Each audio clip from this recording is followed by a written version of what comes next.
I just think, personally, he's a corny guy. Charlamagne made his name talking about hip-hop.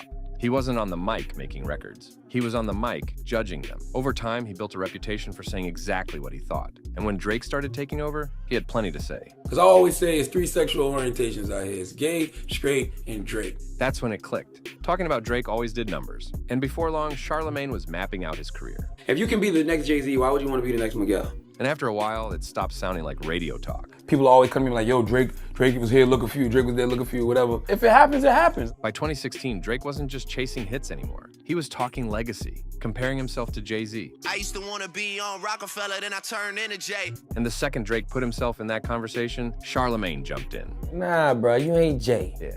You're Drake, which is fine. Well, Drake heard all that. And on the track, Back to Back, he flipped it. You gonna make me step out of my frame. You gonna make me buy bottles for Charlamagne. Well, they don't call him Champagne Poppy for nothing. Guy Drake's really living his raps, man.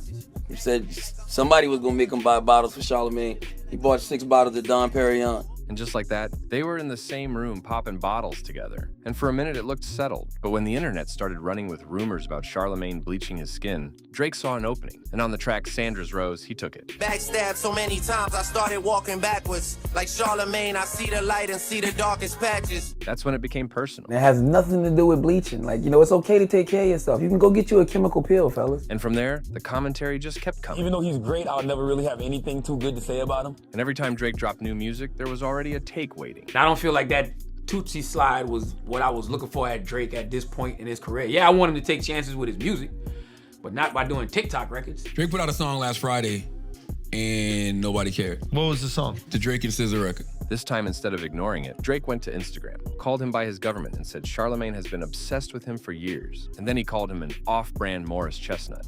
And I mean, if you look at it, he wasn't wrong. He drops a record, I critique it. It brings more attention to the record, more attention to the project. I keep telling Drake he doesn't need me to do that. He was right. Drake didn't need him, because that track he has with SZA went #1 and now has over 300 million streams. One was talking about the records, and the other was breaking them. And not surprisingly, 15 years later, he's still talking about Drake. You know, back in the day, it was a go for you. And I'm like, what? And then that's when they told me they used to, you know, do security for Drake. And I was like, oh, that makes sense.